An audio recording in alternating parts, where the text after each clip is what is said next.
I'm gonna put on some light music until my boy get in here.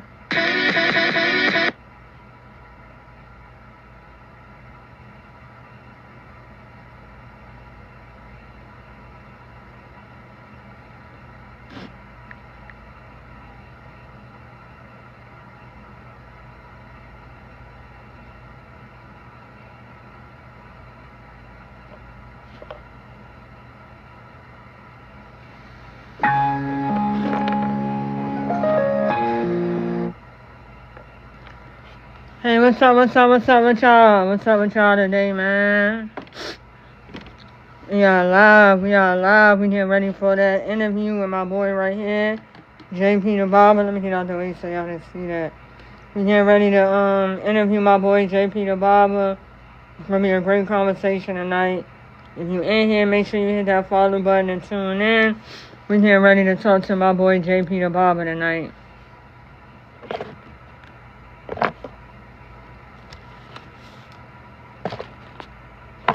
The interview, gonna give some people some time to get in. Interview starts at 7:30 p.m.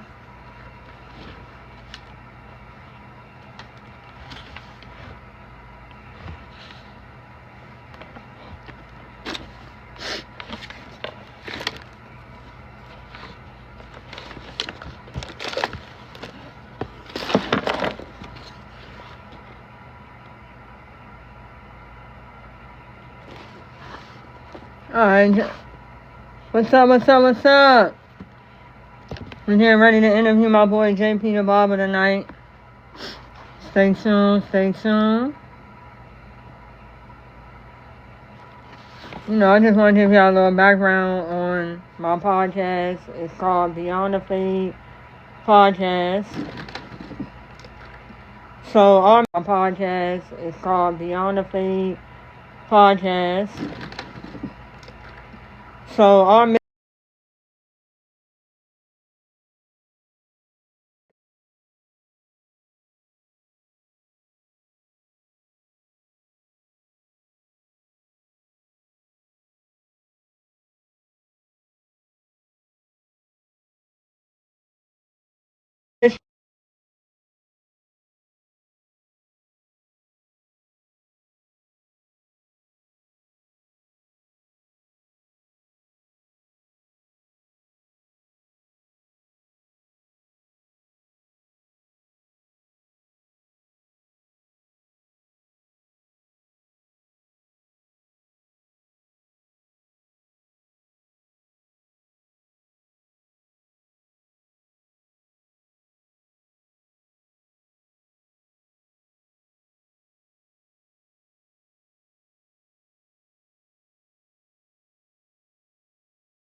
I gotta turn the camera on. Hold on. Damn, I do that. I turn my camera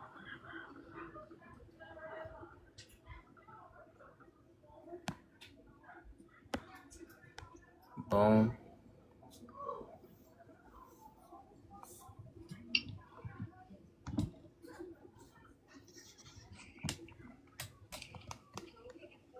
All right.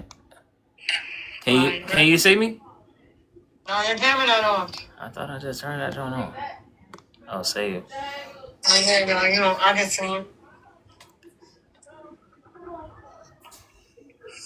I'm on a haircut right here. Alright. Hold on.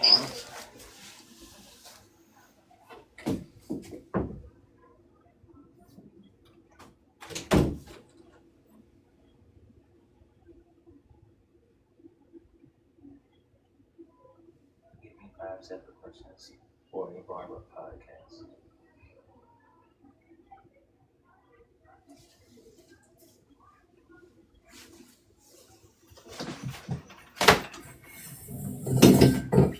Yo. See, look at me, man. I'm just talking and you can't even hear me. Let me Can you hear start me? over. Let me start over. Can y'all hear me? I'm just learning how to use this mic right here. Can y'all hear me? Let me know in the I can chat hear if you you. can hear me. Can You you can hear hear me, me? JP? Yeah, I can hear you. Alright, okay. I just had to Can you learn how see to use. me? Yeah, we can see you. Alright. Alright, so our mission here at Beyond the Fame podcast is to open the door to honest conversations that shape our lives outside the shop. We're here to uplift voices, explore real life experiences, and spark dialogue that motivates our community to grow, heal, and succeed beyond the fame. And today, it's your girl Moo You. I'm the owner of Elevator Grooming Company, and I'm locked in with Beyond the Fade. We're here with JP the Barber, and we're talking business, barbering, and growth, and everything behind the chair. I appreciate y'all for tuning in. So first, to break the ice, I'm gonna ask you one question, JP. How would you describe yourself in one sentence? Uh, electric. God. Yeah, electric, man. Let's go with electric, man. Yeah. Okay. He said he electric. All right, so I'm gonna just get started. We got a couple topics, couple questions I want to ask my boy JP. The first thing I want to know is, how did you start cutting hair? I'm gonna be honest. I never thought about cutting hair in my life. I am an educator, and COVID came, so we were virtually teaching, and I was working from 8 to 12, 8 to noon, and we staying at the crib. So before you know it, the world opens back up, and I'm like, man, my shirt don't fit. You know what I'm saying? Like my clothes tight. So I'm like, did I really gain this much pounds? So I'm like, man, let me get back in the gym. Let me get active. And the dean of students at my job, no, the dean of students at Amber's job was an instructor, a part-time night instructor. He like, man, come up to the hair academy and see if you like it. And I'm like, bro, I got a bald head, bro. I'm not cutting no hair. Like, it wasn't in my thought. He like, man, just come up there and try it out. So I go do the open house, and it was like, I should be here. You know what I'm saying? Like, the walkthrough, the knowledge, what they do, what they learn, like estimated pay scale of what you can get in revenue. And I'm like, yeah, I think I should be here. So I signed up, did the financial aid, whoop de whoop, and then boom, now I'm a barber, baby. So now, since you did say that, also they said that they can hear an echo. On me? Yeah, they can hear me through your through your side. You got another thing open? Hold on.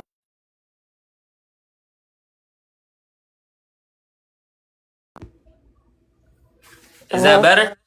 Thumbs up in the chat. Is that better, Steven? Can you hear me? Okay, yeah, I, that's better. let me That's turn you. better. On.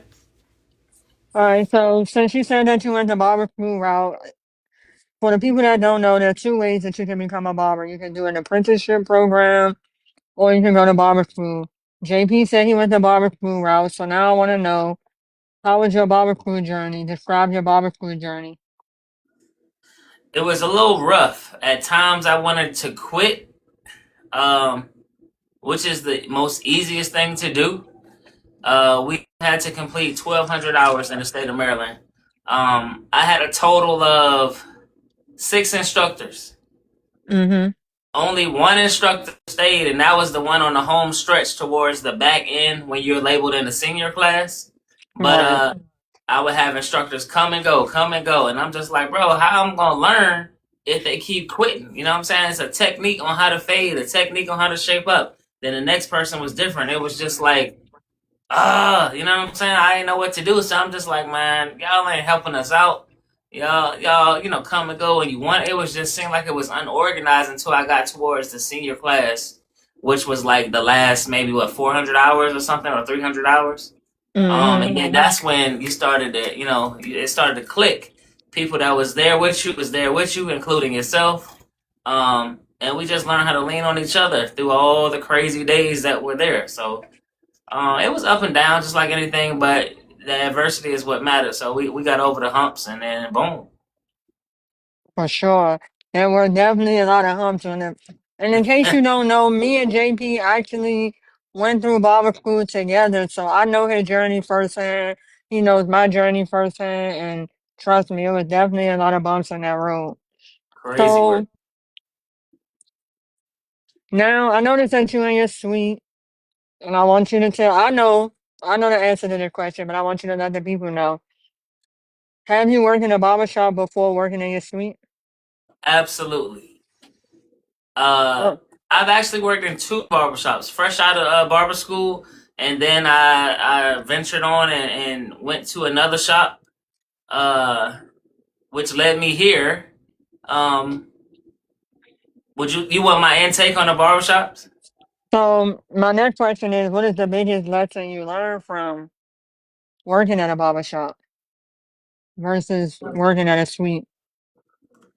The biggest lesson I've learned from working in a barbershop versus working in a suite would probably be consistent and have less clippers than clients.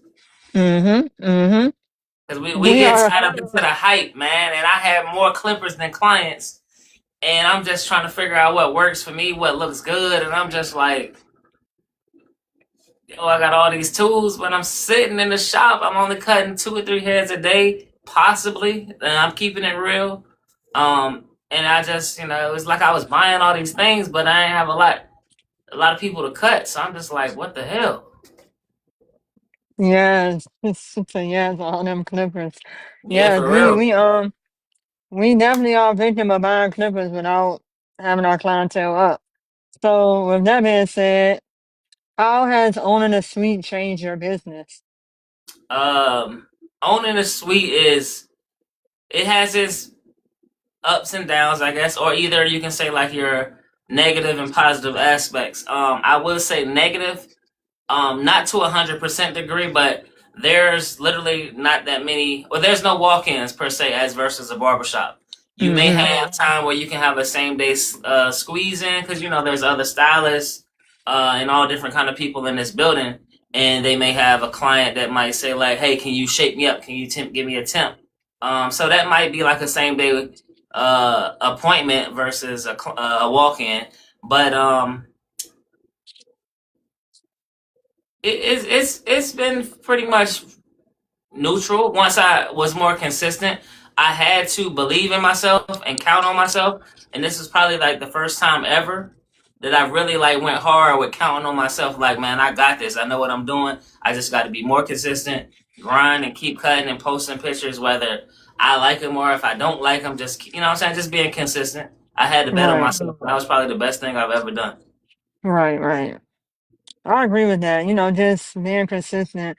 With being a barber, consistency is always going to be the key. And, we didn't get to talk about where you're from. Can you tell the people where you're from? I am originally well. Let me. I was born in Camden, New Jersey, Mm-hmm. and I moved from Camden, New Jersey to New Bern, North Carolina, at the age of like 6 or 7 months. So if you ask me, I'm from North Carolina. I was born in Jersey, but I was raised in North Carolina. So yeah, I'm from North Carolina.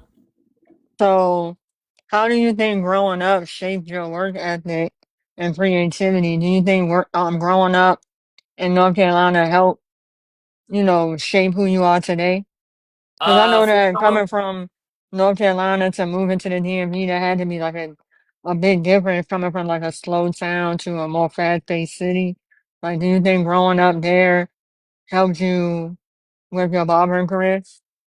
I think that growing up in North Carolina where it was slow, you learn a lot of morals and values and principles, right? You learn to hustle, you learn to ask questions even if the answer is no, not right now, or maybe Mm-hmm. next time.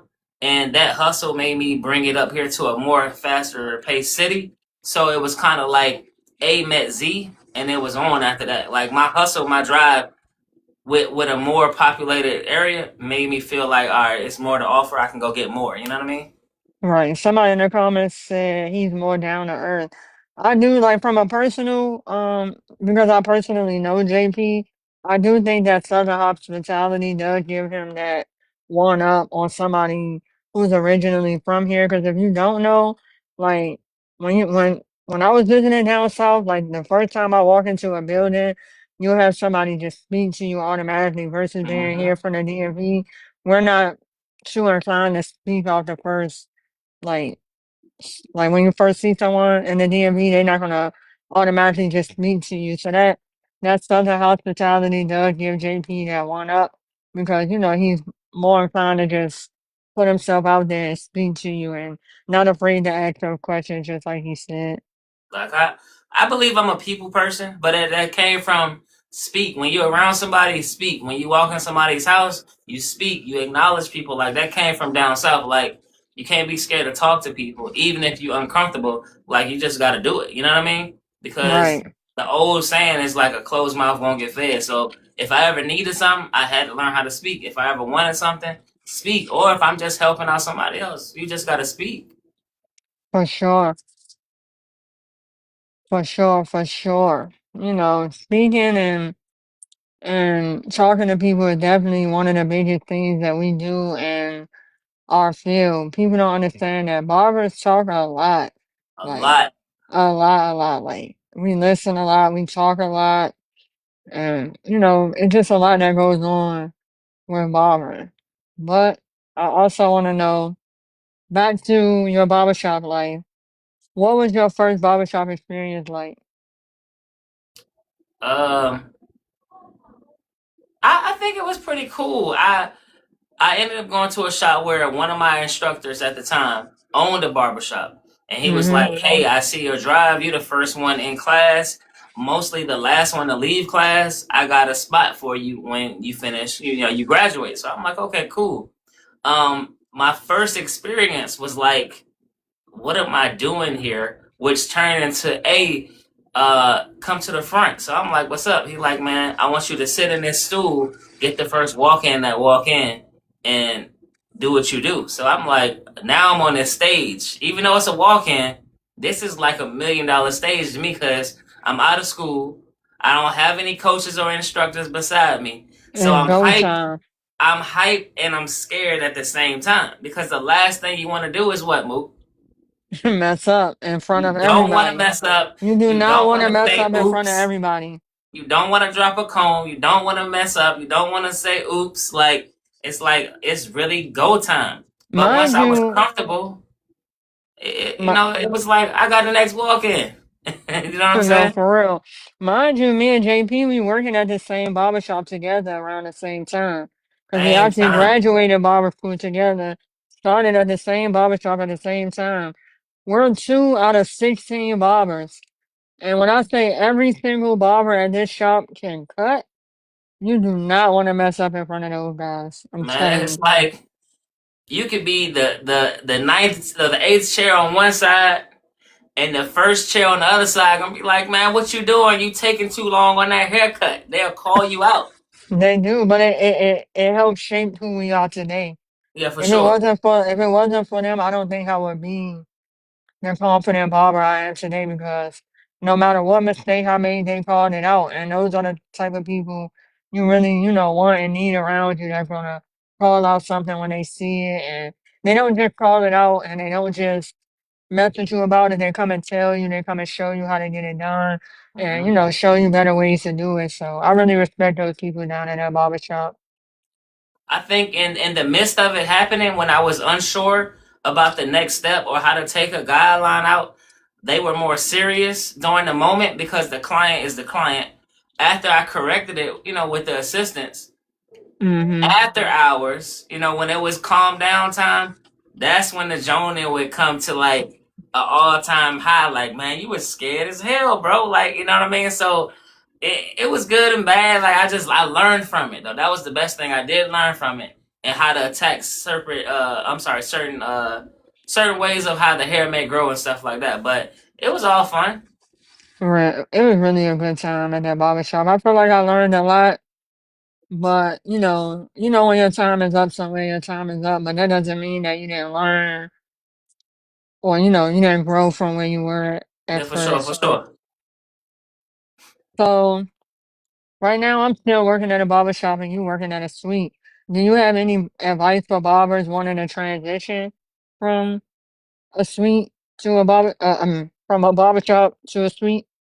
I would definitely say build your clientele up to where you know who's coming in weekly by weekly, and also you getting people to refer you. Like, build your clientele up and be consistent as possible, because once you come into this separate room, you lose the conversation piece, you lose the walk-in sitting around, and it's just like you on an island, but you make it what you want, and you kind of customize the experiences for the client that you do have. But I would Right. say build it all the way up, overcapacitate your clientele. Your Like, clientele, because it's never yeah, for enough. sure.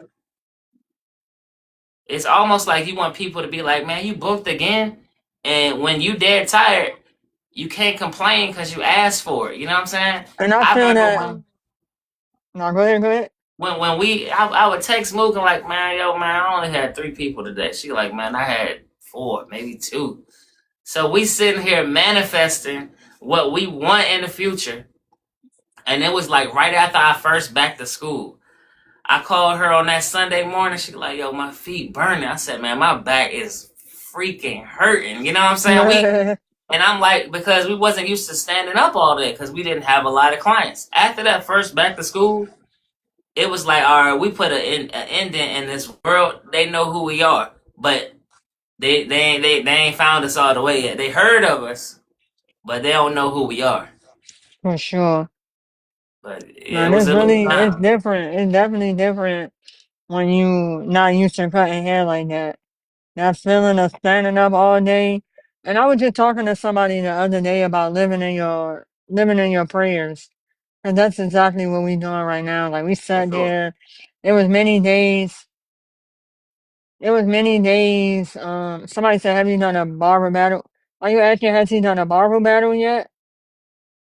Uh, Not face to face. I think what would you call that move? What we did online We over the did summer? kind of did like a picture battle where we both uploaded a picture and then people had to vote on which one was better. But we haven't done like an official Not barber official side battle by side, real live cutting. We haven't done that yet. I think my yet. main focus was on just trying to be consistent and get my clientele up. Like, I didn't want to step out there because it's a different stage. It's a different ball game. It's like 50 to 600 people looking at you. It's a whole different game. There's a different time on you. It's just a whole different setting. And I just been focused on the basics and being consistent and just delivering consistent confirmations in my haircuts. Yeah, for sure. So back to owning a suite. What don't barbers know about owning a suite? Like what is something a barber doesn't know about owning a suite? Uh, I would have to say, depending on I guess your clientele, um, your policies, which have become something super huge now. You kind of lose a little bit more when you're in a suite because, like I said, I can have someone who books online. Um, but now, I'm 3 years in. Now I've learned to kind of take my heart out of it because I'm paying for this area, right? Mm-hmm. But there's been times when people no call, no show. So in a Right. shop where you can pick up a walk in, you can't pick a walk in up in a suite because it's just you. It's you, the lights, the clippers, and that's it. You know what I mean? So, when people no call, no show, now you kind of go into depth with, I need to create me a policy because I can't allow people to play with my time because they're allowing me, or actually they're depending on me to deliver a precise haircut, a nice experience, and be consistent. So I'm at least holding you consistent, or I'm holding you accountable to show up. You know what I mean? Mhm. Communicate something. So where now I've missed out on this 40 minutes, 30-minute haircut, I lose out on the time and the money because people, they wouldn't call, they wouldn't come sometimes. So you have to be strong in your word. You have to take your heart out of it sometimes, even if you have a lot of hospitality or you're kind, because business is business, and I'm still learning the ins and outs. But you just got to separate the two, family or not. It is what it is Yeah, because you're you do trying to have to develop take your something. heart out of this business. You It's definitely very have to hard take your sometimes, heart out of it because you have to learn how to separate. With that, you also have to learn how to separate customers from clients. for Because sure. some people mix that up. Some somebody said, other than money, what motivates you to get up every day when you don't see the success you want? I'm gonna be completely honest. I get more love on Instagram than TikTok, but when people book me for the first time, I always ask them like, "Hey, how did you find me?" When they say Instagram or social media, I'm like, "For real?" You know what I mean? And it just kind of surprises me. The farthest somebody has came to where I am now is between 45 minutes to an hour, and that speaks high volumes because in the DMV, traffic is unpredictable. Yeah. So I've had a customer, oh, well, actually a client, a customer turn client, come from Fort Meade, and then I've also had a mother bring her son here, which is biweekly now, from Potomac Mills. Oh yeah, that's a stretch. So like the money is coming, but if you're consistent in what you're doing, and I like to call it consistent confirmations, because when I give people that mirror, and sometimes they're like, "Oh yeah, that's it." Other times they're like, "Man, put that mirror away. I've been coming to you for a minute now. I don't need to see that." That gives me like the boost. Like, yeah, I'm in there. You know what I'm saying? Like the money gonna come. So if you just be consistent, the money gonna come. For sure. So with that, how do you handle your slow days and marketing and long-term clientele retention? So I actually, like I said, I'm still learning. I'm always trying to be a student of knowledge. Within the last 2 months, Monday and Tuesdays were my slowest days. Right. Mhm. I'm talking about Same here. I couldn't even get a person to look in here. You know what I'm saying? So I'm like, man, what can I do? So the idea came from my wife. She's like, hey, offer a complimentary shampoo, right? So in Mhm. my services, a shampoo is $15. To that person, they're not a dollar, but they're also saving $15. You know what I mean? That could be a meal. That could be 1/4 of a tank of gas. That could be anything that equates to $15 to them that they don't have to pay. So it was either a complimentary shampoo, or I would send like a blast text out or put it on the internet. Hey, the first 5 people who book a haircut will pay $40 instead of the regular retail price. So people start biting on that because it's like, bro, I can get my shampoo for free. That's $15 I ain't got to spend. So when I didn't Right. have anything, it started with one client. Then it was like two. And then sometimes I would get on the average of 3 or 4 clients on a Monday and Tuesday. That's an extra, well, I don't want to say the amount, but um, It's just that's extra. It's just yeah, that's extra. more money. You know what I'm saying? I don't really want to count Yeah. pockets I type mean, thing, but you know firsthand, like I do stuff like that. Like you see my deals and just putting that work in to get your clientele. Because slow days are hard. And some of the things I like to do to manage my slow days is cleaning up, editing content, and marketing by putting flyers on windows or car doors and stuff like that. That's how I like to manage my slow days and stuff like that. So I would that's say, really I'm sorry, go ahead. no, you go ahead. I would say with the content, right? I wasn't consistent. Now I'm starting to feel it a little more. But even on slow days, um you see the get right with me. You see the hey, come clean my suite, come clean my station. People ensure when they see things like that, they think that you take your craft serious because on your off day, you're sanitizing your station, you cleaning, getting the hair up that you didn't think was there. Your tools are clean. Like people like when they see sterile things. You know what I mean? So like when you're cleaning your stuff, they see it. That's also an attraction getter. Not just Hmm. trying to create pointless content. You know what I mean? Somebody said, somebody said, have you done any community outreach work with barbering? We both Of have, course. we both done some community outreach, a lot of community outreach. We've done it separate and together. Um, we've been in DC in the community. Back to Hmm. schools for sure. Um, what was the community we went to that was outside the Wizards Stadium? No, I mean the Mystic Stadium. That was back to school, right? Yeah. Yeah, and A then we lot of did the, people. were you there when we did the school event for the Wizards? I don't think I was with that one. And were you Uh, there when we went to the homeless shelter? I did a homeless shelter with Mr. D. No, yeah, Yeah, Mr. D. Maybe once or twice. yeah. Garfield. We did Garfield Elementary in DC off of Alabama Avenue. I've done aftercare program called Life Pieces. And we both For went up to your school too. Or no, we went up to Amber school. when School. Yep, yep, yep. Yeah, we've Hmm. been in the community for sure. We definitely Um, get out there. We get our feet dirty. in the heat, back to school is hot. We've It's been been times where outside we cutting just in the heat in the dark. in the dark headlamp, under a tent. You know what I mean? Like we put some work in because we know that the kids need it, but also it's another rep we're getting to perfect our craft. So it is what it is. You just got to put your boots on the ground, man.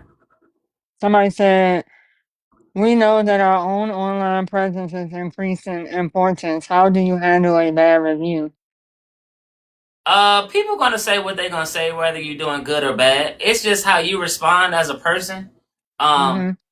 and I feel like I've had one bad review on the Cut app out of Me too. 52 5 stars. So I'm just like, how did I get this bad review?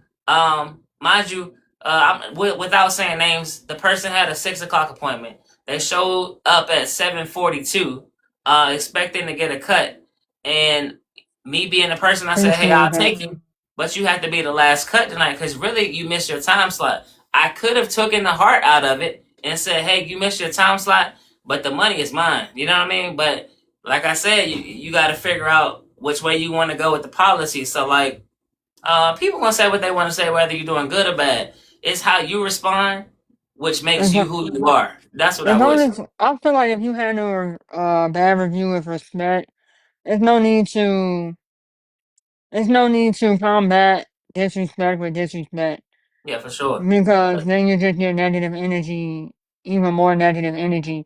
But if you go into that bad review with concern and genuine honesty, like I apologize for what I did. I'm not everybody's barber. I can't please everybody. But if you can tell me how I can fix it for someone in the future, even if you're not coming back to me, I want to know how to Mhm. fix my mistake for For the next sure. person and so on and so forth. But it's just how you handle it.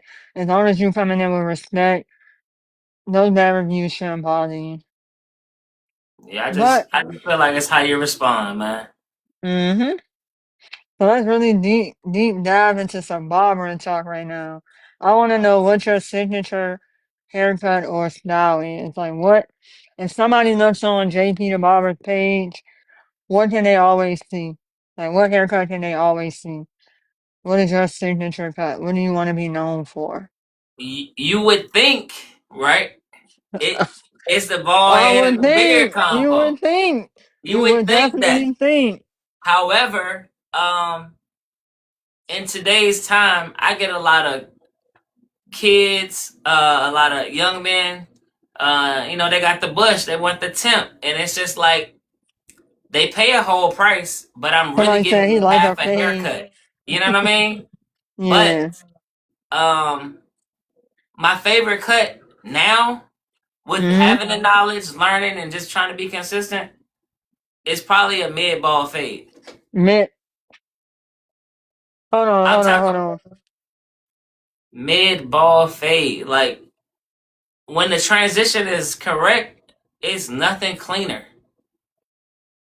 I just feel like that's what it is. For Somebody, sure. somebody said I like a fade. Oh, Mason. Mason said I like a fade. Yeah, you do like a fade, a mid ball fade. So, since a mid ball fade is your favorite haircut, I need to now know what is your favorite clippers or product that you swear by. I want to know both, not or. I want to Is know that clip? your favorite clippers and your favorite trimmer and Oof. your product that you're swearing by right now. Are you able to show us? And I see you in the street. Are you able to show us? Alright, so we're gonna move the camera a little bit. I do a little dibbling and dabbling. I also like try things out to see what works best for me. Mm-hmm. Um, it's very tough with the clipper, but I'm gonna go T-Pop Play Mini, Mm-hmm. For sure. For and I'm sure. gonna Somebody and said I'm gonna throw the fire. go in. I'm gonna throw the go in You got because I to. feel How like can you not? the go is like handling the bottom of my fades. The mini is giving me every blend I need from the ceiling to the first guideline. Mm-hmm. And these are my clippers. These are the go-to clippers So what is your go-to for that bulk? Like you for the got bulk. if some like let's say I want to go down wavelength, right? Okay. What's gonna be your go-to clipper to just knock that right on off? Oh, I'm gonna go with the go, and I'm gonna turn it to 9,000 RPMs. Oh my You know what I'm saying? God. Because what's the That point of sound is playing with it? You know what beautiful, I'm saying? baby. When you cutting the hair, you cutting the hair. You in your zone, in your motion. They said, let's see my Let's see a setup. setup. They want to see a Uh, setup. it, now I got a starting lineup. I got a backup. I got a. It is what it is. All That right, goes so back to having. That goes back to when we said having too many clippers and not enough clientele. My man had got his clientele up, but that does not mean he didn't stop buying clippers. so I actually like the innovation of the Babyliss Tune 45. It's very different. It's almost like backwards. And I Mm-hmm. like how you can charge it with a wireless mat, right? But Right. because I love T-Pop products and they're very, very costly, I mean, cost efficient, what Mm-hmm. I like to do is, like I said, dibble and dab in a little bit of things. And I'll take an adapter because when have you ever seen this? And it'll charge. Right. That charging pad is nice. I need to invest. I I'll definitely need take to another invest. T-Pop product, put an adapter in, and then you'll see the green light. Come on, you just lay it down. Innovation is crazy, man. So like, So, actually, boom. You see what I'm saying? mm-hmm. It's green lights all over, man. For sure. So, what's some of the products you're using right now? Products. Let's see. Now are we talking about Like, hair? Are we I'm talking talking. about astringents? Give me some ideas. I'm talking. This is one product. If you're cutting every day, all day, show me one product that you have to use on every haircut. Could it be Not after the haircut? it doesn't matter to me. Not like, I'm of gonna tell course, I you don't what. want to know your, I don't want to I'm know gonna your go. sea breeze. I already know about that. Okay, I'm a. okay. Hey, when you control all five senses in the room as a barber, the smell, the sight, the feel, like it's a little different when people are like, hey, what's that smell? This is inspired by Baccarat, but it's not as strong as alcohol, but it is strong enough for like a astringent or a sea breeze. So it still cleans, but it's less toxic and it does not burn. But Appreciate y'all for the gifts. But the scent is crazy, out of this world. Like it smells it, so good. it smell. It smells so good to the point where somebody said, "What do you recommend to help with beard growth?" Are you really? You asking me like a guy Mm, without a beard? Nah. Let me show you one thing that's really gonna be good for you. Give me 1 second.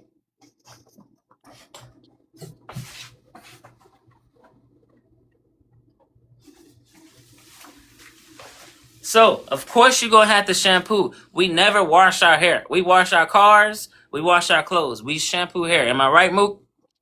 for sure. All right. If you So, if walk you into come the to barber me, shop and you say, "Can you wash my hair?" I'm probably not gonna do it. wash your hair. Like, I wash Wa- dishes. You know what I mean? For sure. So, after I use any shampoo, this is my opinion, Hold with on, less pause. sulfates. Hold on, bro. Somebody want to know real quick. What's the name of that product you just showed? The immortal bottle.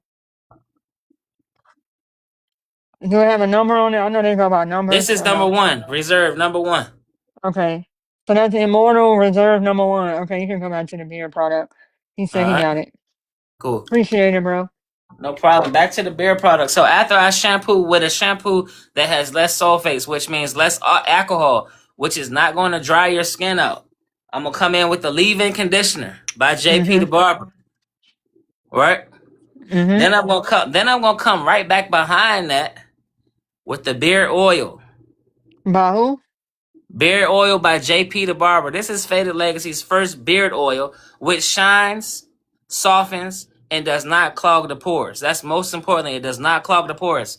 Let him know However, something. Let him know something. the scent is inspired by Bad Boy. That's Caroline Herrera, if I Mm-hmm. said that right. Bad Boy. It smells very fresh, very clean. It comes in a tier, a dropper, and all you need is probably a fingertip. That'll last you about a good 30 to 40 days. And I call these how the often do you Twin do that, right? Towers. Twin Towers, you can get these for $20. A set for 20. How often do you do that regimen? I try to shampoo maybe 2 or 3 times a week. You would be surprised how much dirt is underneath your hair. You know what I mean? And this season right now is very cold. Your skin is dry. You got to keep it hydrated, just like your body. You got to treat it like a person. You know what I mean? Like you got to Mm-hmm. treat it like it is something. And Like I've learned something in you care the about. for sure, like in the past experiences, like I was just one of those guys who had facial hair, and I'm like, yeah, I got a beard, but my beard was not it. It was damaged. It was dirty. It was uneven. It had split ends. Like I had to learn how to take care of it. So they said, why you say shampoo, not wash? That is the educational term, shampoo. You want to wash clothes. You want to wash cars. You can wash your body. Shampooing is the correct terminology for what is that, My Lady, in the My Lady book? Mm-hmm. So it's the That's just educational word. that's just a term we learned in barber school. Just a more etiquette way to say things. They say, "Can you put the link in the chat?" I don't think it's on the website. He's located in Maryland. So if What you link? wanna for your beer products, I don't think he has a website, but that's my dad that's asking, so I can actually get him a set for Christmas. My Okay, dad what's up, is pops? my dad is Uh, Caesar, so he's asking can he get some of your products. So I'm gonna actually get him a set for Christmas. So I'll link up with you, and we'll talk about that outside no problem, no problem, no the problem. chat Yeah, I definitely. For everybody else, I guess who's uh curious, I will ship it out. You know what I mean? Free shipping. Um, you'll get a gift bag. You'll get all the good things, directions, how to use it. And yeah, we make this thing work.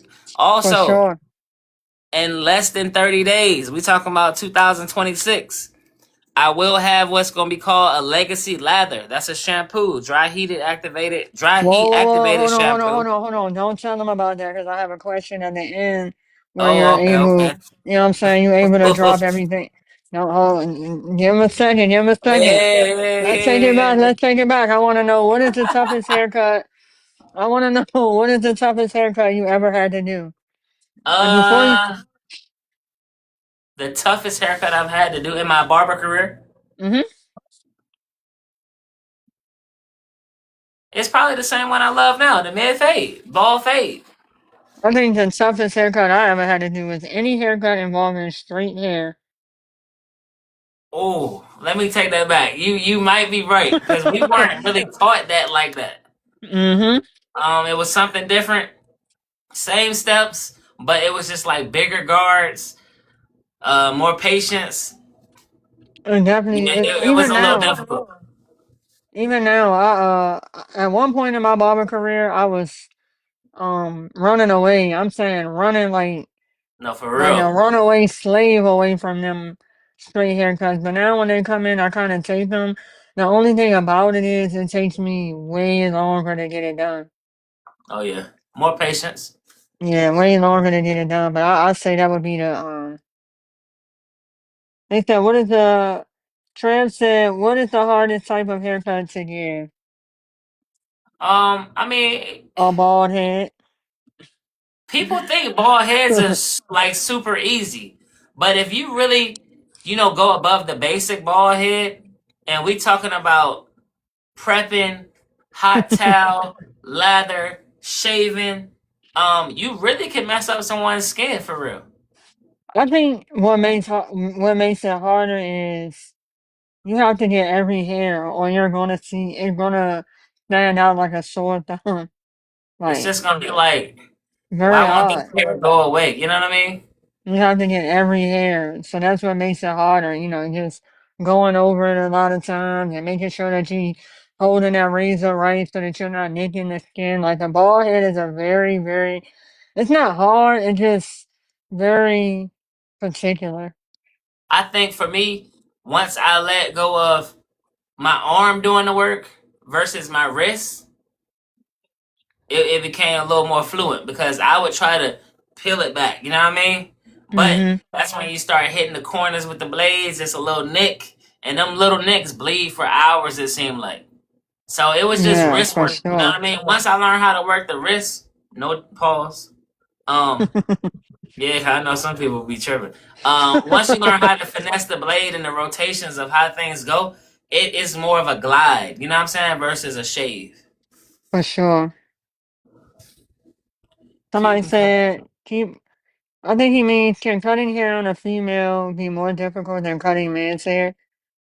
Um, Um, if you go ahead, Mo. Go ahead, Mo. Go ahead.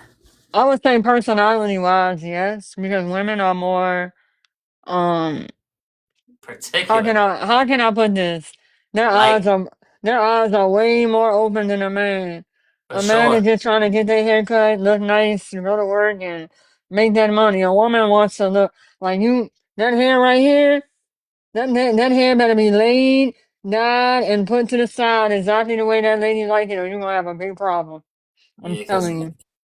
they're very particular on how they want things, Mm-hmm. and sometimes we forget what they show us is not what's uh exactly what we have to work with. You know what I mean? Like a picture Yes. is a picture, but your strand of hair, your pattern of hair will not allow me to make it look like that picture. Some people they don't Exactly. realize their realization of it. Like it gets a little tricky. But It can be. And also, it's like they have to really understand that this picture is just for inspiration.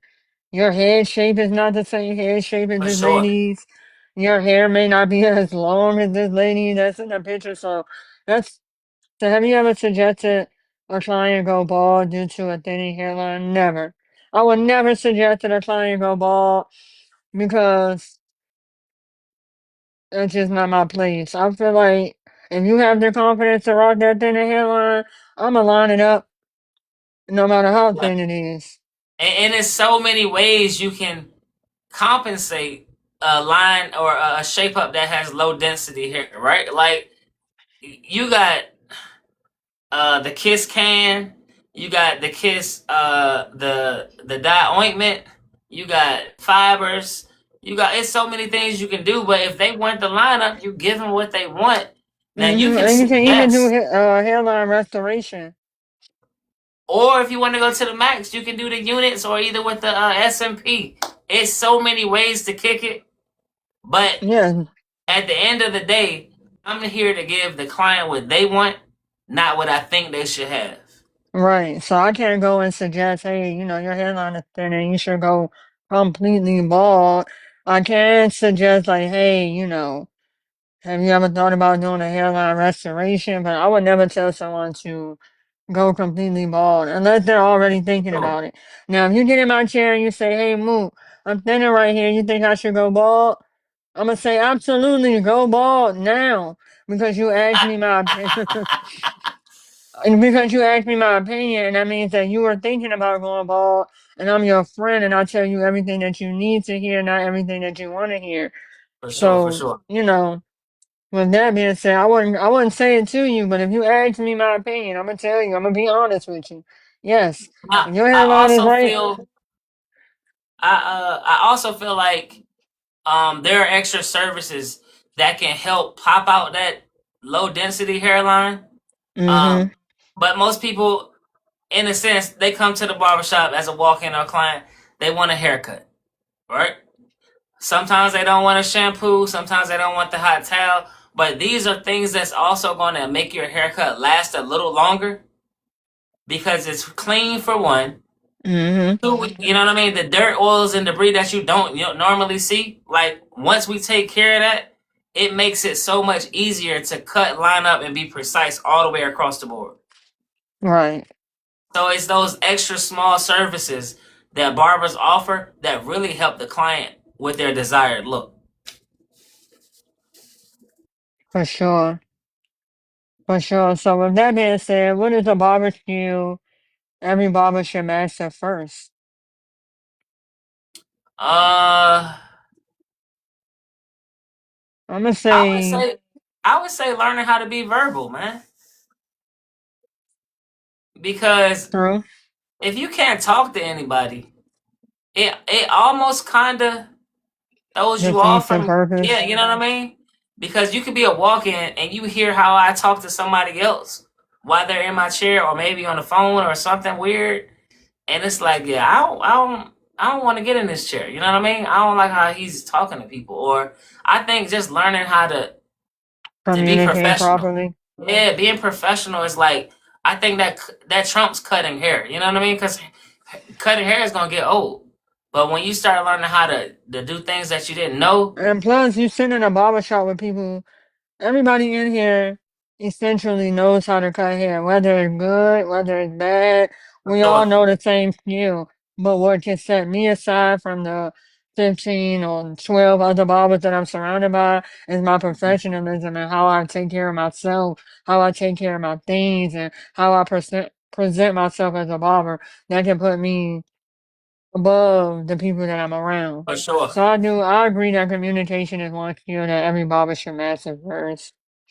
I also think that barber schools should take that into consideration and maybe do like a week of communication classes, like have some people come Mhm. up and teach people how to speak and Like maybe a public yeah, like speaking make captain or something. hmm We don't do enough uh role play. That's for sure. for sure. Like when I was in college, I went to the Art Institute for Photography, and we had to take like a whole public speaking class. We had to write speeches and get up in front of the class and speak in front of people. Before I took the class, I've never spoken in front of a crowd because I was just so nervous. I didn't like how I sounded. I didn't like how I looked in front of the people, and just how I felt speaking. But after taking that class, it really put me in a different mindset of like I'm me and I'm gonna say it how I wanna say it and when I wanna Mhm. say it and I can't I can't worry about what other people have to say. And just learning that and having that confidence really did help me in my barber career, just learning how to communicate with people and talk to people. And I also think that another skill that barbers should learn that comes with communication is listening. Oh yeah, for sure. Listening to what people want. Have you ever gave Have a you ever client? gave a client a cut that you knew would not look good on them, but they no credit anyway. Yep. I For give sure. every client what they ask for. It's not me asking for it, it's my client. I can perform what I like, but I'd rather give them what they want because it's their money, it's what they're asking for, and who am I to override what they want to pay for? It does kind of affect my confidence just a little bit because I know that, like, for example, I have a client who comes in and they say, well, my child hair grows so fast, can you like basically cut it bald and no fade? Just I want it all bald all around, no fade. Oh, yeah. And that kind of makes me upset because I'm like, I really want to fade this kid's hair. I know that this kid deserves a fade, but I have to give the client what they want. And it For kind of sure. throws my confidence a little down because now I know this kid is walking around with this haircut. And then when they say, who cut your hair? They're going to say, well, I went to Move the Barber. And now everybody's looking at this haircut like, I don't know if I want to go to Move the Yeah. Barber. She just bald my man all the way to the crease. And So it's so just I had like a I have to do what they want. what they want. I had a client as a little kid. When I met him, he was in the third grade. He's still with me. He's in the sixth grade now. She used to have undercut. He had braids, which turned into locks now, right? Mhm. So she's like, just skin the whole bottom. And I'm like, what? You know, she's It's like, the yeah, his hair same. It's grows the too same. fast. So I said, are you sure? You know what I mean? It was so crazy that other barbers in the barbershop was like, hey, what's going on down there? Because it was so uncommon to have a half full of hair and then from your temple down to be just straight bald. So I'm Yes. like, I'm giving the customer, what they want. However, we got close. We started building a rapport, and this little kid is now in fifth grade, but he's getting in trouble a little bit because people are kind of almost joking that he has a bald head, right? So And I'm that's the like, same. Yes, I know here, exactly where you're going with that. here in Maryland, it is a little different from where I'm from, right? We would Mhm. joke and leave it alone. Here, the joking goes to bullying, goes to cyber bullying, goes to it goes crazy because it's It just goes like beyond where it should be. beyond what it should be. So I tell the mom, hey, I know what you want him to have. However, going forward, he's getting older and you don't want this to become a problem. So let's try to meet somewhere in the middle to where he still has somewhat of a close haircut, but it doesn't look bald. Because they're going to keep joking and teasing him, and he's going to respond, which is something we don't want to happen. Mhm. So we came to a medium ground, boom. And what I did was I started fading him with a low drop fade. And now they kind of alternate from low drop to mid fade depending on how the top of his hair looks. If it's two strands, sometimes it's braided up, sometimes it's not. It's just different vibes. But she would always tell me, like, man, I appreciate that because I don't have these problems or parents calling me or either principals calling me anymore because it's not a thing. So I said I was just trying to, give you my advice. No, for real. Sometimes we can't necessarily tell them what to do, but we can advise them on what we think. And if they don't agree with it, we don't beat it down their back. For sure. But I want to tap into a little bit more of your business side. Like I see you sitting in your suite, you're telling everybody about your oil and your um products and stuff like that. And you said it was called Faded Legacy. So I want to know a little bit more about Faded Legacy. When and why did you start Faded Legacy? So at first it was just JP the Barber. I didn't know you had to have a barber name. You know what I mean? So I'm just like, bro, first initial, last initial. I'm gonna just call myself JP. JP the Barber. JP the Barber. Then it wasn't until I started taking classes at Barber Expos and I got a mentor. My mentor told me people need to know who I am, what I do, and I need to know what I get paid for. So I'm like, I get paid for cutting hair. He's like, cutting hair is gonna be easy. You need to get paid for what you're gonna do in the future. Have you created a legacy? And I'm like, no. He's like, what about your sons? What about your daughters? Like, have you created a legacy? So I'm like, I didn't think about it like that.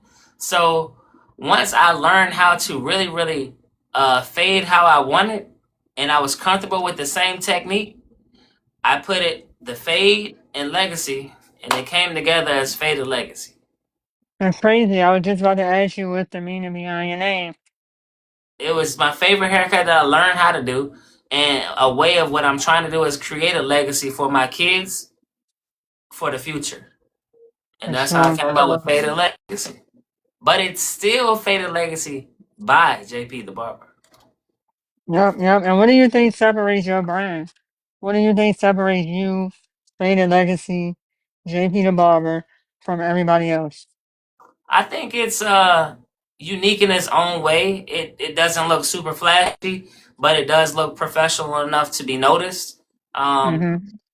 and like I said, right now I've been working on what I call consistent confirmations. So I'm trying to incorporate that with every haircut. So when I'm finished, whoever's in my chair is going to be comfortable enough to say, "Put the mirror away, bro." You know what I'm saying? I don't need to look in the mirror. I know what's going on. I know what you stand by. I know your morals and values. I know what you got going on. I don't need to see the mirror. So For sure. I think it would just, just be something I stand by to make it elevate for later on. I like it. I like the name. I like the meaning. I like the origin behind it. I support it 100%. So with building your brand, I know it's a lot of bumps in the road. Can you tell me what do you think your biggest challenge was when building your brand? I mean, well, while Uh, building your brand? I still have challenges.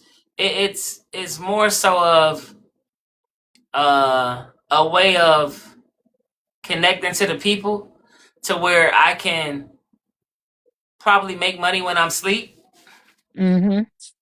That's something I really want to focus on with the brand, or where I can delegate my schedule enough to where right now I know I'm in the midst of just working. I'm hustling, but I want to be able to delegate the schedule to where I don't have to work 5 or 6 days a week sometimes, and I can, like I said, delegate that. But right now it's just kind of like I'm in the midst of grinding, and I got to get it. So later on, I can just kind of like be more of a relaxed barber. For sure. So why did you choose to transition into a barber suite? Working at two barber shops and seeing the barber life and then to choose to make that move, like what really motivated you to say, I really want to go and do my own thing right now? I'm gonna be completely honest, and this is because I feel like I can say this online. I've had conversations with certain individuals. In my second barbershop, the barbershop was broken into, and I was one of a couple guys who had everything stolen. So I couldn't figure out who stole it. I didn't know why they took it. I just knew I didn't have anything to cut with. But some people didn't have their things stolen. So it was like, who can I trust? That's what I was thinking. I'm like, man, I got to start all over. Who can I trust? I'm not staying here, but I didn't know where to go. So I was going to cut originally in my basement. I was going to cut the overhead, pay no rent, and just reap from all benefits. But you don't want that personal. You don't want to mix personal with I had to really business. sit down and think about it and ask myself because at the time, my daughter was just born, right? Couple months Mm-hmm. old. I didn't want people in and out of the house, so I'm like, okay, now is the time to completely bet on me in all aspects because it's no more if, ands, or buts, and I didn't want to be known as the barber who hopped barbershops. Mm-hmm. So when I bet on myself, it was like a slow progression. But when I started getting to different milestones, I'm like, man, I got it. I think I got it. So now I'm where I am. I'm still trying to learn. I'm still going to classes. I'm still attending expos. I'm still looking at different lives. I'm looking at different people's techniques to make it my own, even yourself. Right. So, yeah, I'm just trying to be a student of knowledge at all times. But I feel like I'm in a good place. I feel that way. I feel like, having that, I can't say I feel that way personally, but from knowing you and knowing your story and knowing how that whole situation went down, to want to kind of branch off from that and really grow from that situation, it's a big choice and it's a big move, to do something like that. So, what would you say has been the most humbling experience in your career so far? Uh, really being a part of the last expo, that was very humbling. I would say, whoa. I'm Whoa, telling bro, you, I was like just about to say that was my experience. Like, that to going to North actually Carolina, go. man. And it's crazy because we bought tickets prior to I was even asked to work side by side with that individual. You know what I mean? So Mm-hmm. I'm like, I already paid $30, but the knowledge we learned that day, the connections that we got, the people we met, it was definitely worth $30. You know what I mean? Man, that Barber Expo put a fire in me I ain't never had in my life. Like, It was like, and that was I a feel like, smaller one compared to like Connecticut, Las Vegas. Like that was a smaller one, but it was so big to excuse me, that it made me step it up just a little bit more. You know what I'm saying? And I'm yeah, thinking of things for the new year based off of that Barber Expo almost 2 months ago now. for sure. Like, we went to that Barber Expo, I think it was in November. I think the day that we came back from that Barber Expo, I've been on go as far as content and just being motivated to do different things and be a better barber, be a better person. Like, just Mm-hmm. seeing the places that you can go with that, it really motivated me.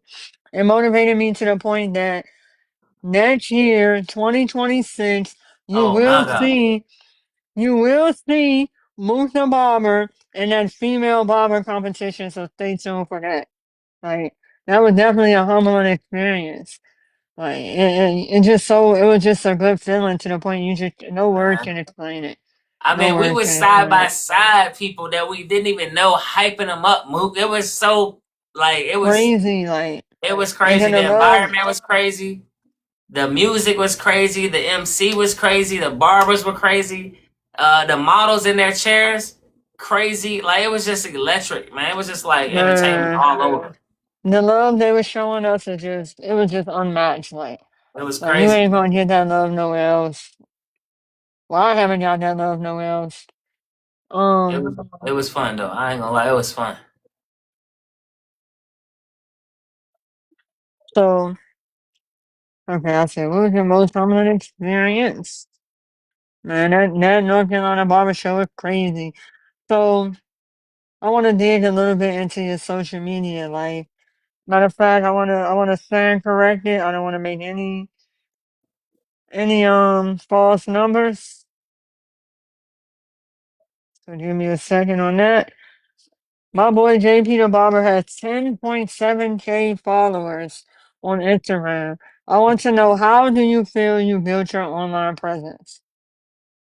I would say in addition to being side by side with Morano, I would say it was just being more consistent. Hashtag learning the algorithm of how to post and when to post, Mm-hmm. and just posting, man. All kind of content, questions, trivia's in your chair, heartfelt conversations, steps on a technique, like just being consistent and posting and having people post for you. Reposting is like one of the best things God created because people really look at these things. They may not double tap, but they viewing that post or that reel, Really. and I really believe that. So, with you saying reposting and stuff like that, what do you think is the content that performs the most for you? Like, what video that you know you can make in another way and it's still gonna do well for you? I think it's more so of it's probably more so of the haircuts, but it's what's being said while giving a haircut. Because I've learned that it's so important to use captions because people have disabilities, right? They may Mhm. not be able to hear what I'm saying, but they can read what's on the screen.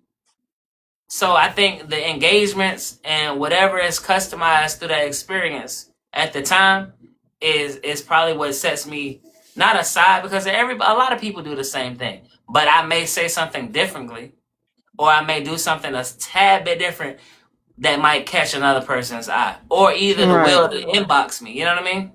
Right. Somebody said, "What are your goals for 2026? Is it about money or more about clientele growth?" Well, let's be honest, right? The world, people say money isn't everything, but it is one hell of a tool if it's used correctly. So I am going to say I would love to uh, increase my amount of money that I earn this year. I mean next year versus this year. However, right? I want to develop a little more consistent clientele, and my actual goal for 2026 is to get out of the classroom, because I am an educator, and be a full-time barber. Mhm. That's my 2026 goal. That's the main goal. My next goal behind that will be to learn the ins and outs on the financial aspect of barbering, the business part, how to save, how to let it grow, how to stack it, How to um, invest. invest, and how to have client retention at an all time high, where sometimes I might can't take you. You know what I mean? And that's a part of the game because it's growing.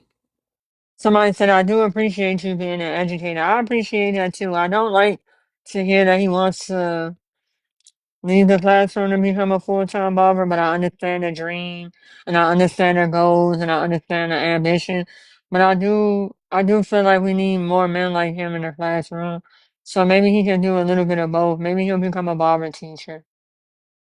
Who knows? I mean, the world has endless possibilities. But for as far as an educator, I started in like a recreation center, and I became this guy who was cool to kids. And then I also became somebody who I wanted to be when I was smaller, right?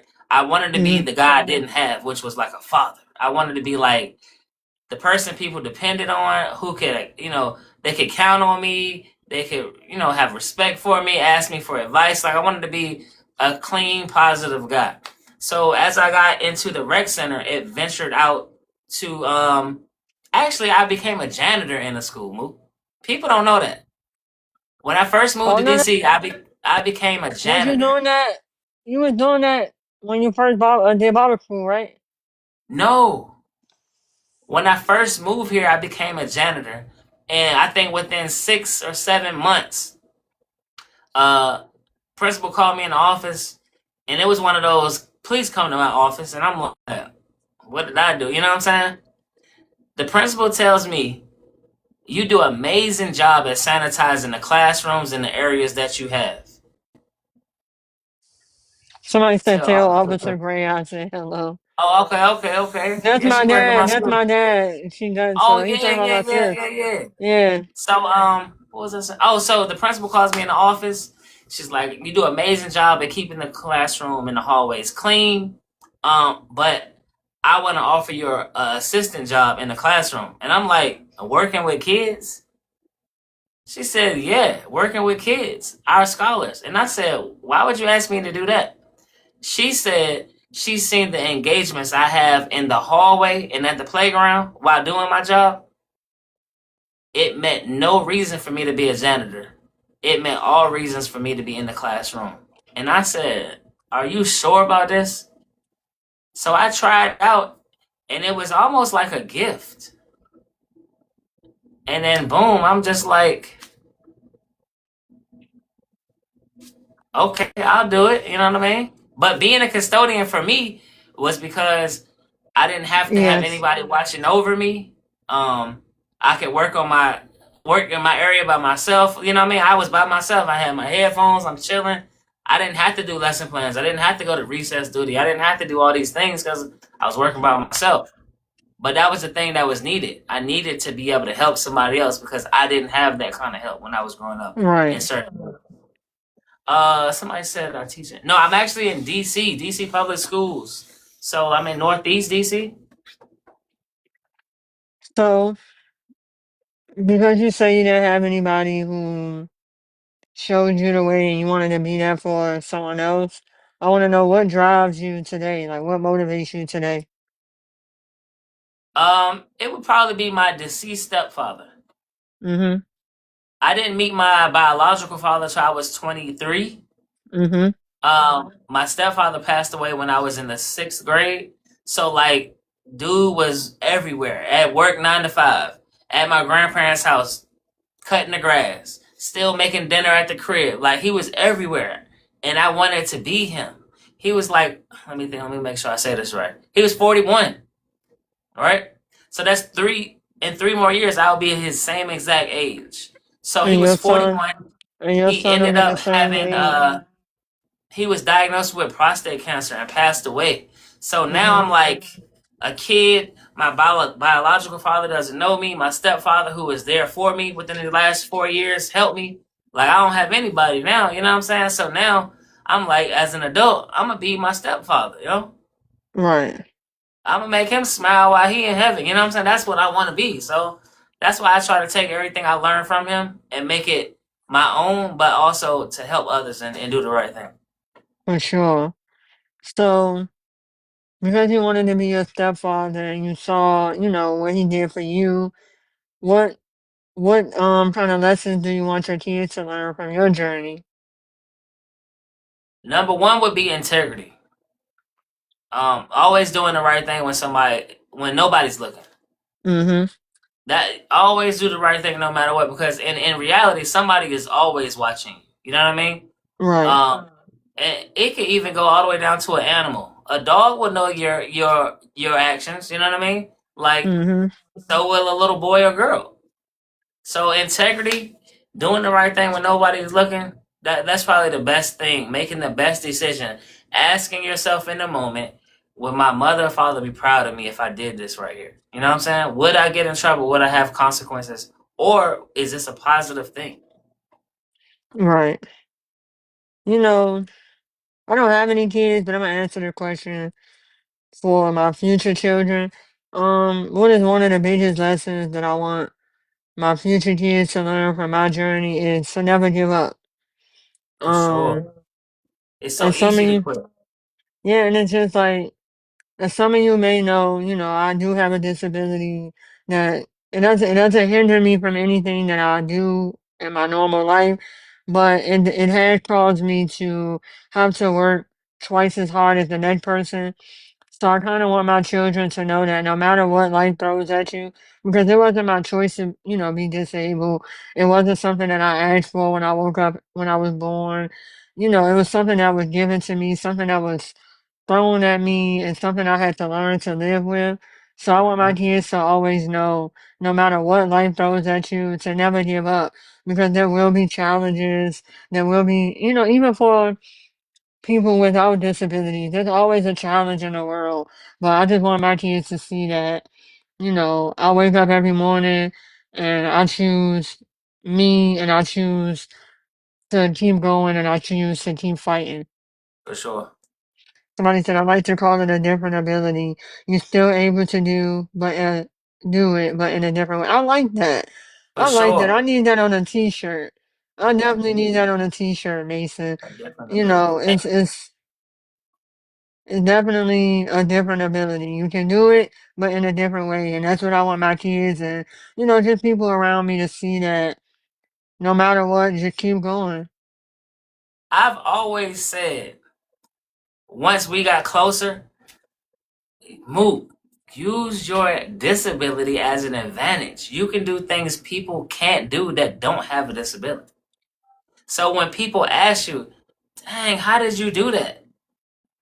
You just tell them I was being me. You know what I'm saying? Like, you can cut. You may cut differently, but people book you because of you can cut. It's not what's going on. It's what's how you're doing things. You know what I'm saying? Right. So I always, you can draw. You can draw like crazy. I didn't know that till maybe after the first year I met you, and I'm like, Mook, can you make me a logo? Like, oh, and then you did it on the iPad, Mook. Man. And I was like, well, how long you think it'll take? Maybe like a week? She said, give me 24 hours. I said, what, Mook? She said, I got you. But you got things that other people don't have. So I say use your disability as an advantage. Like, who gonna check you? You know what I'm saying?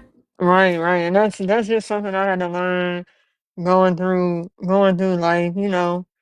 And my mom was definitely a motivator for me too, because you know we had the same disability, and like just seeing her do all the things that she does really made me see like, okay, well, if my mama out here doing it, I know I gotta get myself up and do it.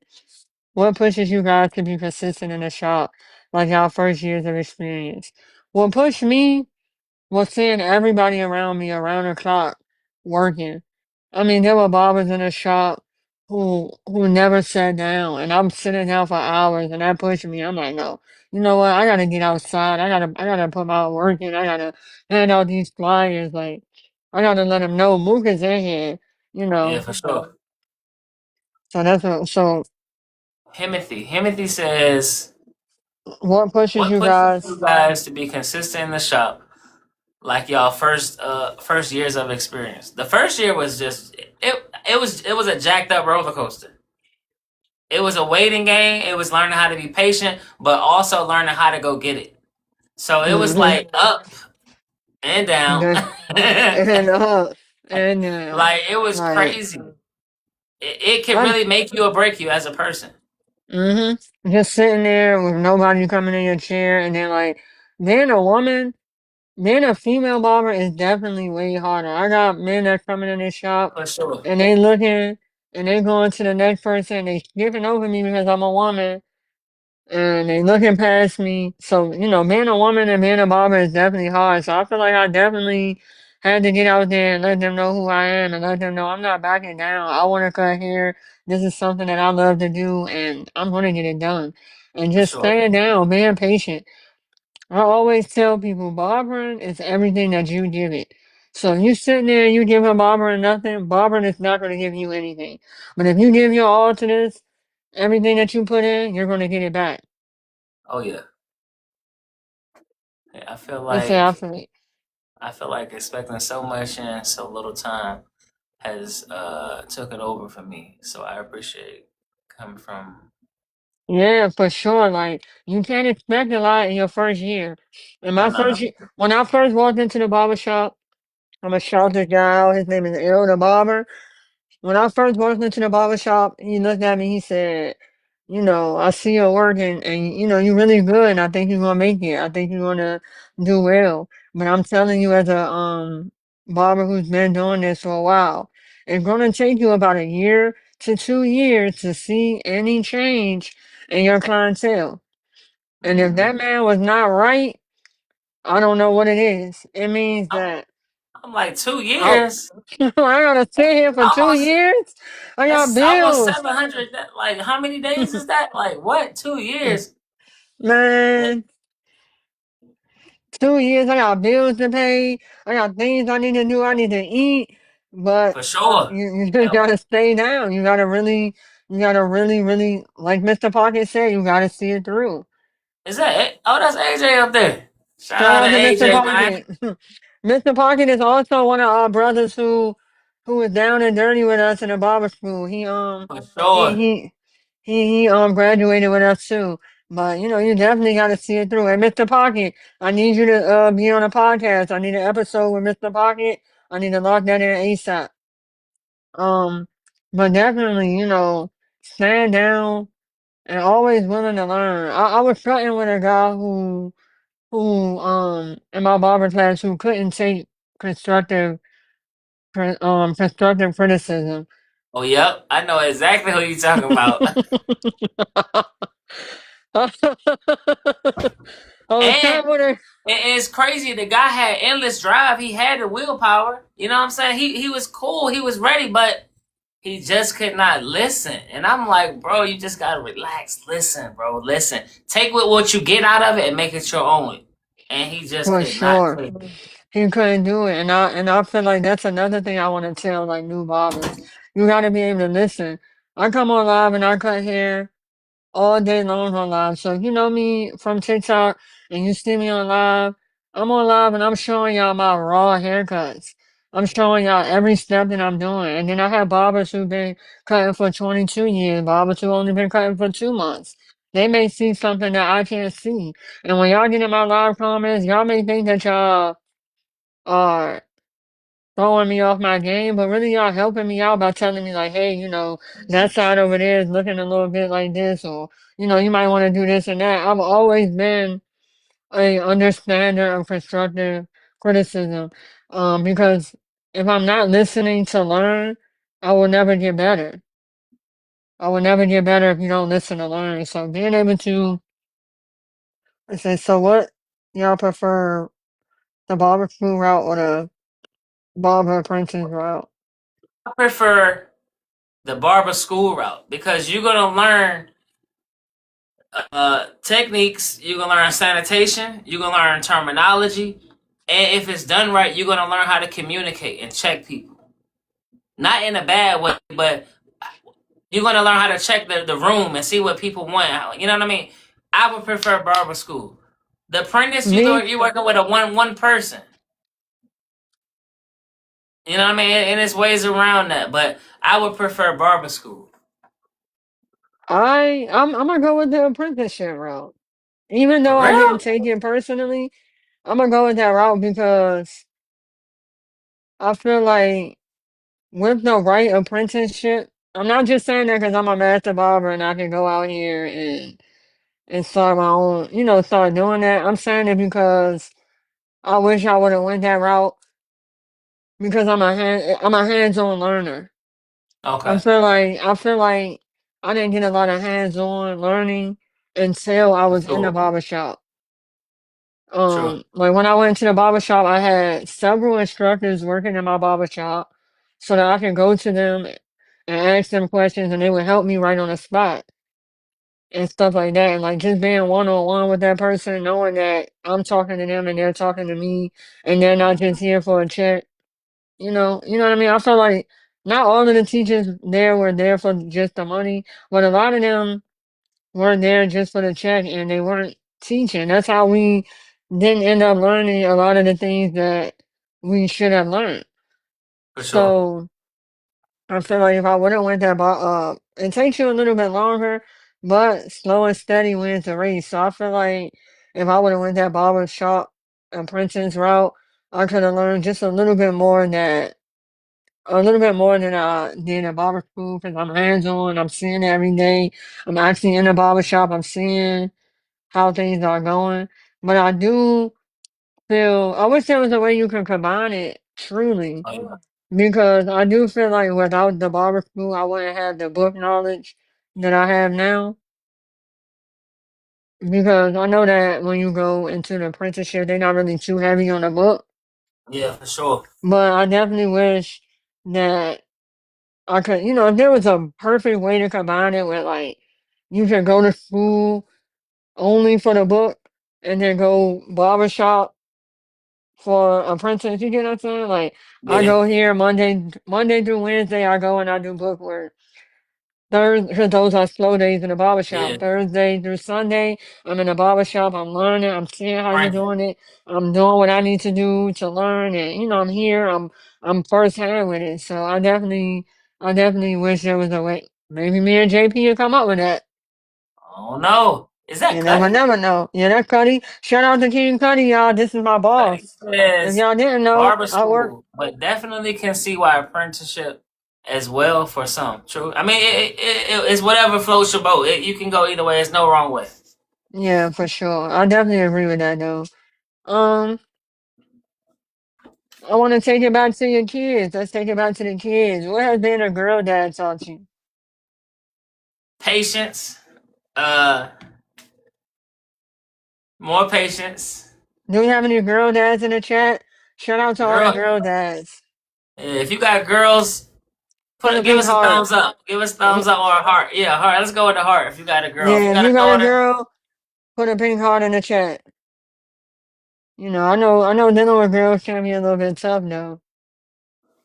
it's different. I thought I shared an invite. Oh, through a shared invite.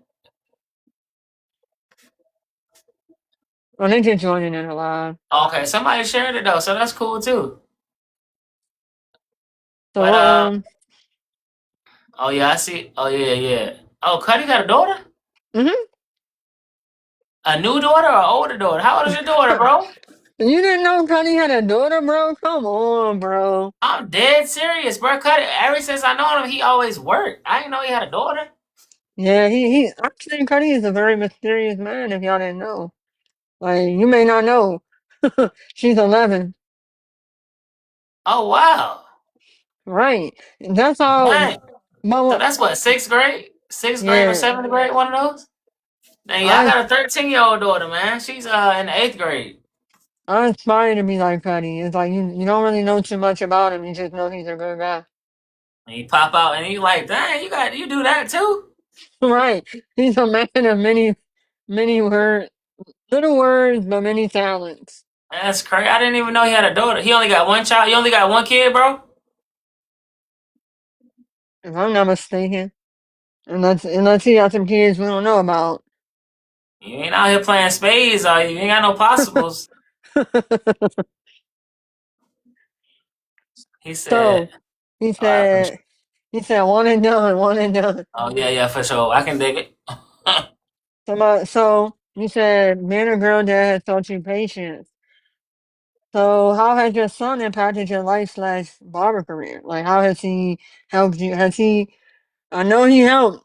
Cause I Yeah. can't even lie, my godsons and my nephews and stuff like that, they definitely helped me become the barber I am today. Cause one too So many messed up Avery, haircuts. if you ask my son, Avery will tell you that I owe him haircuts for the remainder of his natural born life. And he'll tell you with a straight face. And I'm like, bro, come on. So Avery was like the first person I ever cut. And For at sure, the I cut my time, son too. I was feeling it. I'm like, man, I did it. You know what I'm saying? It wasn't until 4 years later where his mother was like, can I tell you something? So I'm like, what's up? She's like, yo, you used to jack Avery up, bro. And I'm like, what? You telling me 4 years later? And I'm So just like, bro, you really thought you were doing that 4 years I ago, thought bro? I was a cool dad, like Do icing you the have sun a up. Do you have a picture of your old haircuts? I do, and I'm like, yo, I did that to my son. You gotta show it. Let's do a haircut review. Let me see, I'm gonna let me show see, you. I'm gonna show you a review of my very first haircut that I did on my son as well. let me see. I'm talking about Mucked up. no. Let me see. I'm talking crazy. Actually, what I did to my son, I should probably be in jail right now. Ah! Like, Let me see. What? actually, I cut my godbrothers now, but I couldn't cut their hair until I got good.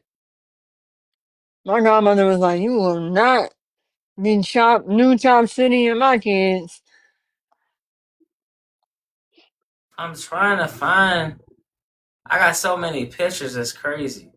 Man, I got this one video, right? This is my very first. I don't know if y'all can see it. Hold on. Yeah, I used to jack my son up, man. Like it was bad.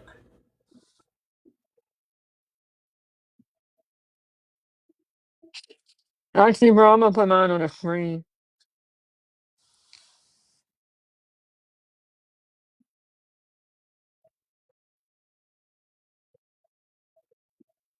Truth be told, I probably erased the joint. It was so bad. Hold on. Come on, bro, you can't do that. Hold on, let me find it. I know it's up here. Hold on.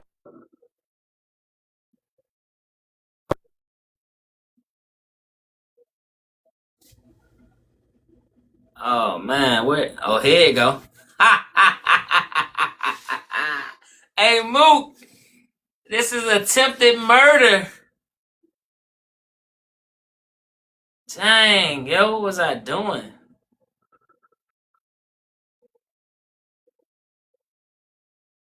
Check you out, bro. Oh man, all right.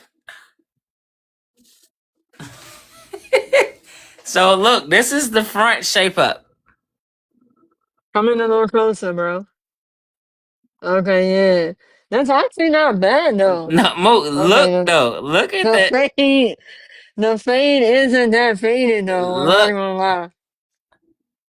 That's better than what I did, bro. I'm not even. Mook, I was man. Listen, look at the side of this fade, Mook. Hey, bro, look at this. Somebody said that's not bad. Yeah, right. That was in That's that was March 17th, 2021. Tap that screen, follow, share. Yo, this is crazy. Mook, who that ain't bad. Oh, it is a little dark at the top. Your ceiling is way darker. hey, It's like bro. no in between. I gotta show you the other side. Hold on. Let me see how I pull it up. Hey, this was my first C cup on him though. Oh yeah, that's actually not bad. Boo, please. This was Look terrible. how young Avery look though, bro. Man, Avery was just a little chicken tender, man. Look at that front shape up, bro. Come on now. How long ago? What year was that? 2021 too? Yeah, this is June Oh 2021, yeah, bro. yeah. We that would be a misdemeanor. That was like jail time ASAP now. but but to see the growth, let's post something. Let's post something within the last week. Okay, let's see. Let's see what we You know got what I'm from last. saying? Let's see In what the we got from last last week. week. I don't take that many pictures. I got a screenshot. I need to start taking more photos on my haircut instead of just videos.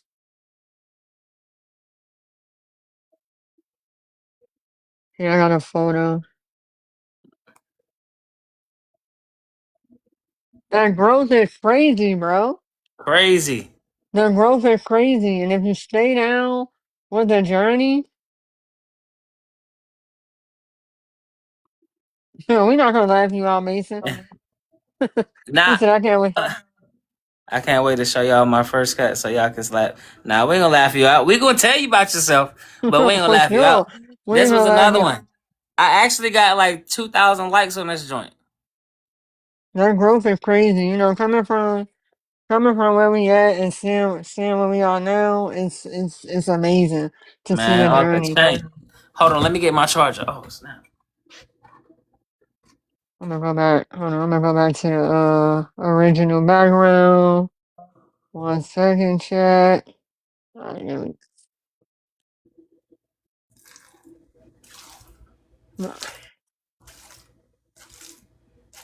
I'm depending on y'all support when I'm at school though. Hey Mason, we gonna get you all the way through. What What school you school he thinking going about to? going to? I don't know what barber school he's going to, but whatever it is, we're gonna help you out. Mason, I need you to grab JP. Go ahead and follow JP. We're gonna help Mason out. Like, oh, he's going to Bladensburg Hair Academy or Hair Academy or Bladensburg. There is a hair academy in Bladensburg. Oh no. Bladensburg in the high school? I know what you're talking about now. Bladens. It's a hair school in Bladensburg. Yeah. I I didn't know remember that. hearing it. I remember hearing it. Like a Paul Mitchell or like a hair academy. It's not like a hair academy. It's like his own independent school, and it's literally called Bladensburg Barber School. I think. Is it? I think it's his own school, or is it the high school? Are you in high? Oh yeah, it's a barber school. The name. I'm not gonna lie. The name does sound familiar. Cool. But we're gonna definitely help Mason out. Mason is a loyal um friend of mine who's interested in becoming a barber, and I can't wait to see his journey. I know he's gonna go very far. I'm confident in that. So, back to the family, back to the family. What is the most valuable lesson that being a husband slash a father has taught you? I'm learning to spread the time out. I understand that while being behind a chair, you're cutting hair. Um, to some people, you're just a barber, right? You just a guy who you're a hair cutter. That's what you are, right?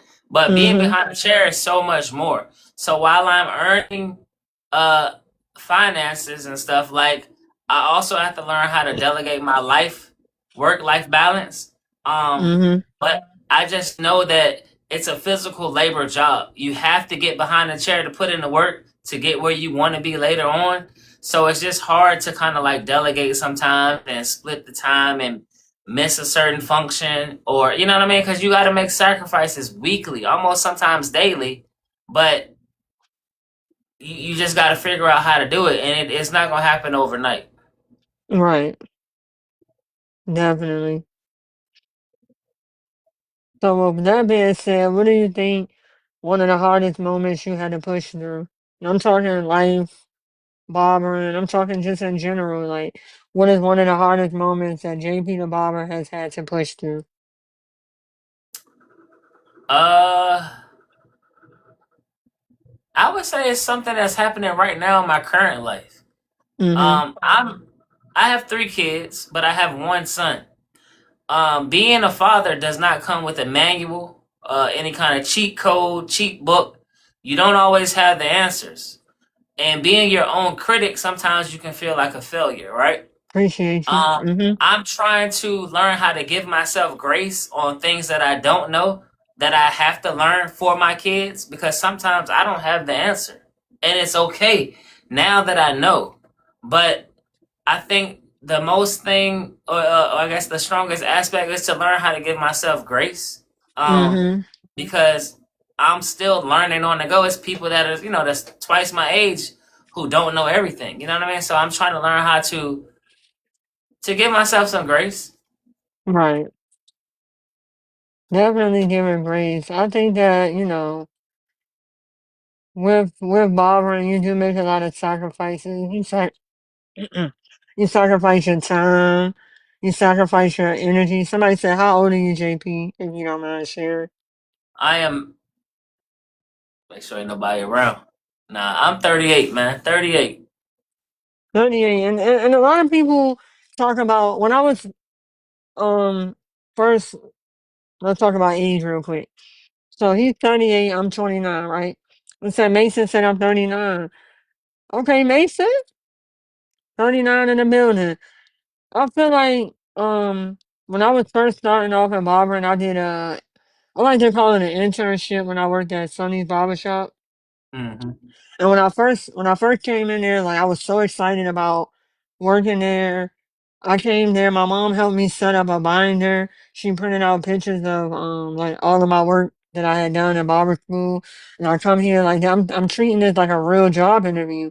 I'm coming there, I got binder, pictures in a binder of my work, and I'm dressed to impress. Like I go in and he says the first thing he says isn't what's your name. He says, how old are you? And I say, well, I'm 25. Um, he said, I'm 25. He said, well, that's kind of late. That's kind of late for being a barber. You're kind of old for being a barber. I'm kind of looking for somebody who's around the age of, 19, 20, kind of young. I'm looking for like a young barber, but we'll see what you can do. So I wanted to ask you in the chat, like, what's your opinion on age? Do you think age defines who you are as a barber? I don't really think so, in my opinion. And for him to tell me that I'm late in the game is kind of crazy. Yeah. Uh, That's very much so cliche. Like you could learn how to cut hair at 60. Your age and your work is two different things. You know what I'm saying? So like that, I don't see you being super late. That just right. means that your journey is your journey. That's what I look at it as. But like, And I don't think you're too late. right, and that's what I was telling Mason, because Mason, he's 39 and he's just now about to go to barber school. Age doesn't define your journey. Not at Only all. you, only you define your journey. If you don't start the journey, then you won't have a story. So you have to start writing the words in your pages. So it's like Hmm. it doesn't matter how old you are, it doesn't matter what you look like, what's your skin color, as long as you know that you're in it for all of the right reasons, that's For all sure. that matters. Most And definitely. definitely barbering is something that people should really take a look into. It's not just about cutting hair. We do a little bit more than just cutting hair. So how do you keep your passion alive? Like, how do you stay motivated even when you don't want Um, to? when I look at my phone and I see a notification and it's like it'll say something like, let me see. Uh, Sean Jones requested an appointment for such and such date and time, right? Mhm. And then I go back to that, I click that appointment, and I'm like, dang, I got 12 people up here today. You know what I'm saying?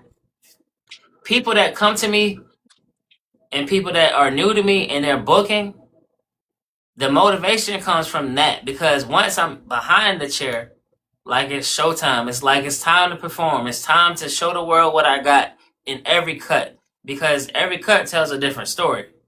And I really believe that. Whether For it be same sure. client, different cut, same client, same cut, it's a different story when you sit in that chair.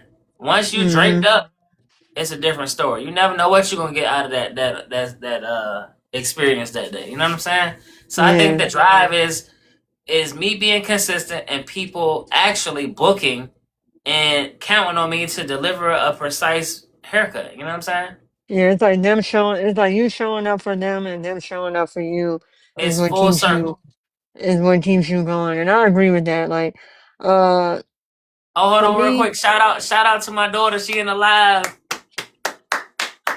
Yeah, that's my shout baby out right to there. JP's That's my daughter. baby. That's my For baby sure, for girl right sure. there. What I was gonna say. I also feel like barbering came to me at the right time. Like, I don't think my age really mattered. It came at the time that I needed it to come. Because this Hmm. wasn't my first rodeo at barber school. I tried to go to barber school, but I didn't have that support that I needed at the time. And that was probably, in my opinion, maybe the best thing that happened. Like, I was young, I was dibbling and dabbling and everything as far as like school. Because you say dibbling and dabbling and everything, people might think something else. But I was going from school, I wanted to be a psychologist, a teacher, a photographer. I was going through, I'm young, I'm trying to figure out who I want to be. And then at the right time, I did barber school. I had got a lot of things wrong in my life. School wasn't for me. I couldn't pass tests. I couldn't get the answers right. And then I Hmm. went to barber school and I finally completed something. Like, people don't understand that, Feeling is just crazy. like, it really is. Like, you think when I walk into the barber shop that I just come here to make money. I don't come here to make money. I come here to clear my mind. I might be having a bad day, and the only thing I want to do is get behind that chair and cut hair and not think about what's going on anymore. Like, And barbering zone out. is really like a therapy, and it really takes you out of these places that you don't want to be. Like, once I step behind my chair and I'm in my cuticle. I like to call it It's a a wrap. cubicle. Once I'm in my cubicle, I don't care about what's happening outside in the world. I don't care what's going on. I just want to be focused on what I got going on. Like, Hmm. Barbara really changed my life. Yeah, it said to make someone feel better and look better makes me feel good. It really For does. sure. Hands down. It's like, bro, you just smile, like you smile when I gave you the mirror, you know what I'm saying? Or to double Right, back and look in the mirror, like I did that. So yeah, yeah, give me some flowers while I'm here, man. I feel good, you feel good. right. I definitely agree with that. Uh, So what's a quote or a principle that you live by? I learned this quote. I'll probably say about 2017. A pastor by John H. Pierce. His name is John H. Pierce. In New Bern, North Carolina, said, "Being a male is a matter of birth, and being a man is a matter of choice." And I Hmm. never forgot that. That's a nice quote, though. Like, I'm nowhere near perfect, but I know I was born to do something, right? Like, how it was explained is like you got your birth date and your death date, right? Mm-hmm.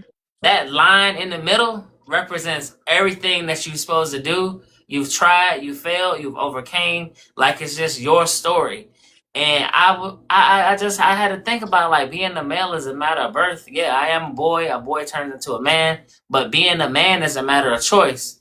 So say it again. Being a male is a matter of birth, and being a man is a matter of choice. Choose your choice. Right. Because you're born, I mean, it speaks for itself. Yeah, that hit to me hard, and we were in like a weekly men's retreat, and I was like, man, I can use that for the rest of my life. You know what I'm saying? Because it's times where I'm down, or I don't want to do something, or I'm just like in my own head. But is a man gonna do that? You know what I'm saying? Sometimes I gotta regroup and I gotta refocus the situation. But like, is a man really gonna do that? You know what I'm saying? A male can do anything, but is a man gonna do that? And I have to ask myself these questions here and there. So, so do you think, well, what is your opinion on the stigma with men and expressing their emotions? I feel like a lot of the times men get a lot of backlash for wanting to express like their emotions and how they feel. I mean, there's a huge stereotype of man, what are you crying for? You a punk? Stop doing that. You know what I'm saying? But really, you're a human. You know what I'm saying? Your emotions are your emotions. You're allowed to express them. And as I get older and older, sometimes I might shed a tear randomly for happiness. Sometimes it might be because I'm sad, or it could be out of frustration. But you go through it, you get through it, and then you handle it that way. It's a learning experience. But I don't feel like you should hold your emotions in. I think that kind of, if anything, is it It breaks creates. the body apart. You know what I'm saying? It makes more negative things happen within. So I think letting your emotions out is cool. Now sometimes it could be a place or a time. Sometimes it's not meant for it, right? Just depending on the Mhm. situation. Right. Because your emotions can be a response. You know what I'm saying? It can Mhm. be a action. But I don't feel like it's a thing like let your emotions out, but just do it within good means. Right. Right. Because I feel like No, for a real, lot man. of this. I feel like That comment right there. You see what he said, Mook? he said, I shared it to you the other day just thinking where God brought me from. That's true. Seriously. I think about that every day. Like this morning um, I was driving home and I'm thinking to myself, like, everything that's happening in my life, I remember crying and thinking about how I didn't have these things. I remember when I didn't have a car. Because when I was in barber school, I didn't have a car. I was catching a bus, getting Ubers and stuff like that. Like, and now I'm sitting behind the wheel of my own car, and just thinking about the things that you didn't have, and to see everything that you have now, it just makes you really appreciate all of those things. Like I don't Small think I things. would, Like, yeah, just like being able to wake up, because whether you think about it or not, waking up the next day is a privilege. no, for It's, real. it's, it's definitely a privilege. Right. And say that dedication was worth having doesn't come easy. And say that again. What's worth having does not Yes. come easy. And If it was another, easy, everybody would do it. everybody do it and everybody have it. And I think about that a lot of the times too. Like sometimes you get so lost in what the next man may have. Like, Hmm. sometimes I find myself doing that. I'm like, well, wow, like this person has this many followers, or this person has that many clients, or I find myself thinking like, well, what am I doing wrong? I'm not doing Hmm. anything wrong. The thing that I'm doing wrong is worrying about why they have it and I don't. Yeah. That's what I'm doing wrong. What I need to continue to do is worry about yourself. You worry about not why the next man has it. Instead of worrying about that, you need to worry about how can I get it, or what can For I sure. do to get that. If you're ever rejected, do not ever get upset. Rejection is God protection. But sure, Oh, say that again. Say that again. He said, if you're ever rejected, do not get upset. Rejection is God's protection. For sure. For sure. Hey, Mason's spitting some facts tonight, man. Hey, Hey, hey, hey, man. Shout out to thumbs up in Mason the Chat. chat, man. Thumbs up in the Everybody, chat for everybody, Mason. shout out to Mason, man. He's really telling us something because that's true. Rejection is God protection. Because sometimes we may think like, why isn't God opening that door for me? Or why isn't He allowing me to be in the same places that my peers are in? Maybe that's Yep. just not the place for me. Maybe I won't shine in that spot. Maybe I won't grow in that spot. Yeah, that's good right there, Mason. For sure, for Matter of sure, for fact, sure. hold on. Let me put that in my notes, man. Because sometimes I have to read these things out. It's like an affirmation. Mm-hmm. Rejection is God's protection. So I want to bring it back to the questions. Where do you see Faded Legacy in the next 5 years? Faded legacy in the next 5 years. Uh, this is my idea. I really would like an event space in a building, right? That's going to be another source of income. But on the other side of this same building, I would definitely like to have a salon suites in my name with my business. That way, that this 24-hour access building can give me all kind of functions, birthday parties, baby showers, gender reveals, dinners, surprise parties. But the other side of the same building will give me the access to have different clients. I'm sorry, different tenants express Mm-hmm. their actions and their. Have you wrote this down, Jim? Yeah, I wrote it now. Um, Different tenants. You know what I'm saying? Just different people coming in the industry, whether it be a stylist, loctician, barber, tattoo, uh, a tattoo artist, or if somebody just need an office space that's in the cut, anything. Mm-hmm. But I wanna collab something like that where it's a salon suites, and on the other side there's an event space. For sure. And 5 years, that way, if I want to if I want to work in your barber suite, but then I want to go and do a party um or like a back to school event, I want to give out book bags. I can give for them sure. out You in his got room. the space to do it. You know what I'm saying? Mm-hmm. And we all know Okay. people do have these things yearly. No matter what it is, give backs, anything. For sure. So, what is one legacy you want to leave behind, personally and professionally? Professionally, it would have to be financial freedom. Okay. Being able to take care of yourself or have the means to do things for yourself within making money, investments, saving money, whether it be behind a chair or just lessons that I've learned from being a barber. And personally, it would just have to be good vibes, man. Like, when I leave, I want everybody to remember that I did something good. You know what I mean? Like family, friend, even an enemy. Like he was a pretty good dude, man. You know what I'm saying? That's what I would love for. Somebody said, "What's in So this store my for the mom. future?" Hey, mom, I'm gonna come close, a little closer. We gonna collab on something big. That's one thing we're gonna do. We gonna collab. Mook's mindset is out of this world. I can learn from her. She can learn from me, and we can learn from somebody else who been there. But we gonna come together on something. We don't know what it is just yet, but I'm telling you It's right gonna now, be big, it's gonna huge, be big. humongous. I'm telling you, this is my bro. This is my Listen, brother for life, man.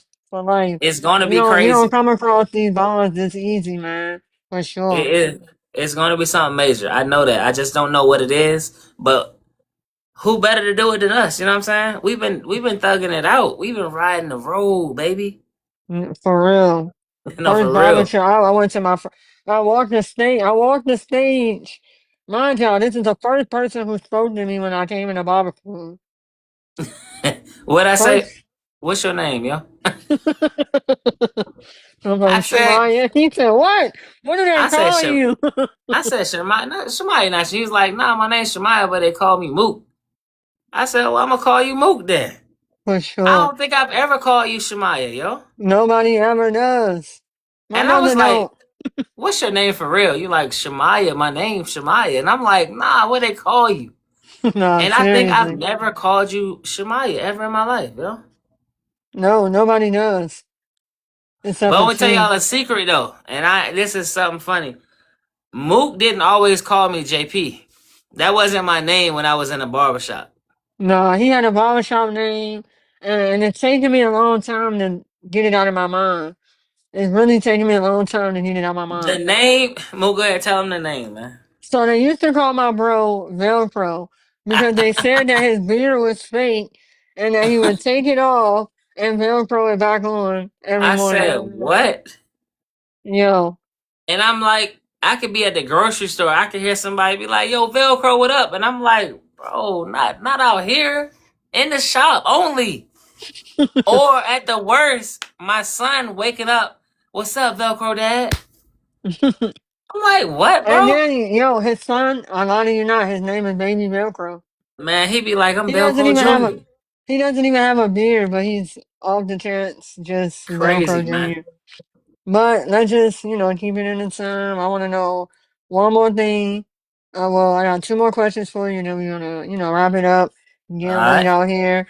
I want to know, what is what is your definition of successful Successful is for me in this industry or overall in life. overall in life?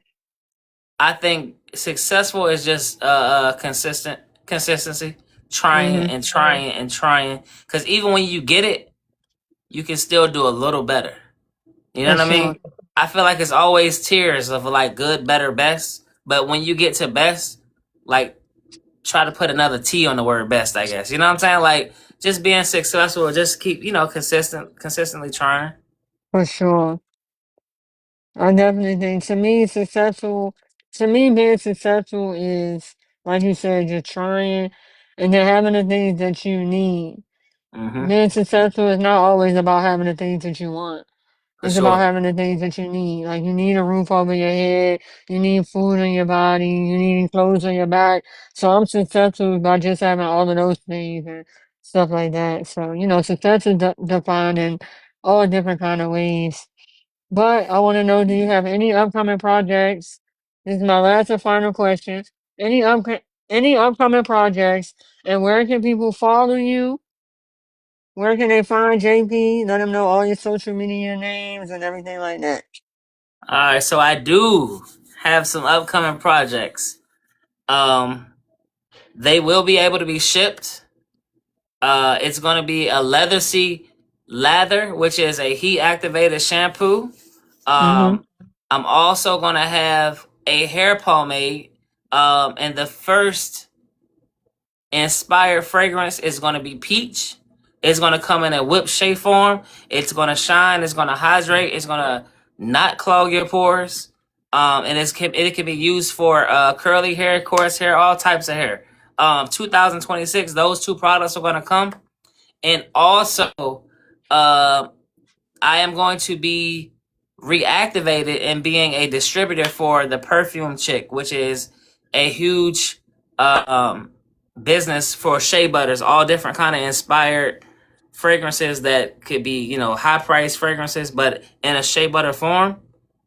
So those are the three things that are going to be coming back.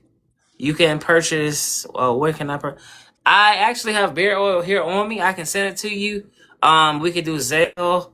I try to stay away from Cash App because I have a business account now, so I'm growing up. Um, so yeah, Zelle is a good way to do it. Apple Pay. And I can just mail it to you however you like, or if you're in the area of the PG Actually, County. Mason is local. Mason is local, so if you want, I can. Okay, yeah, Mason, just inbox me, man. Whatever is more convenient for you. Um, and what was the last question? Where can people follow you? Where can we find JP the Barber? Okay, so I service I do barbering services out of it's so weird. It could be located as Forestville, Maryland, Suitland, District Heights, I guess depending on which way you're coming from. I'm 1 block over from the Census Bureau. Um but we can, get to that later if you want to book. However, oh, you can find me on social media on Instagram at JPTheBarber, TikTok officially JP, and I do get on Facebook here and there. But it's just regular Jerron Porter, JP Jerron Porter. Yeah, man. So yeah, go ahead and hit that like button. Follow me, I'll follow you back. I'm not one of those people who just accept follows. I follow people back because you never For know sure. who you can network with and learn from. So, it says I work in Northeast, so I can pull up on you. Okay, that's cool too, man. Yeah, just inbox me. I'll send you the school's address. I'm there Monday through Friday, 9 to 4, 8 to 4. I'm sorry, 8 to 4. Uh, Sometimes 4:30. But yeah, we'll take care of you, man. All right, Mook. Appreciate it. Appreciate it. One question for you before we get out of here. And I wrote it down. That's why I write things down. Let me see.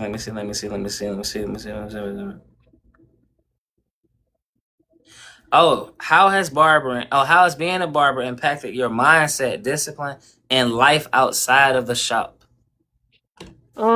I would say being a barber has affected me with like my discipline as far as like I always had a I've always been like an unorganized person in my past, like as far as being on time and just having things everywhere and all over the place.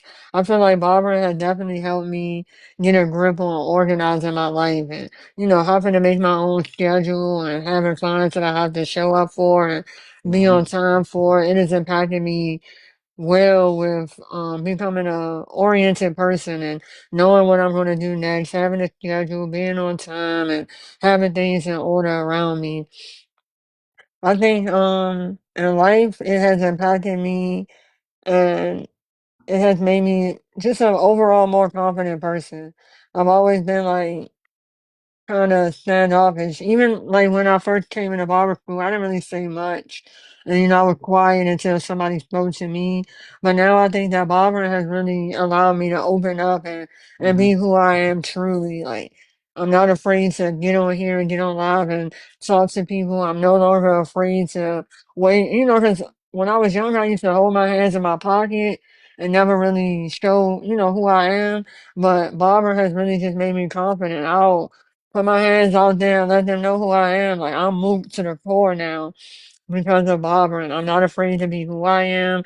I'm not afraid to just express myself, and I have barbering to thank that for. Just it gave me a sense of purpose.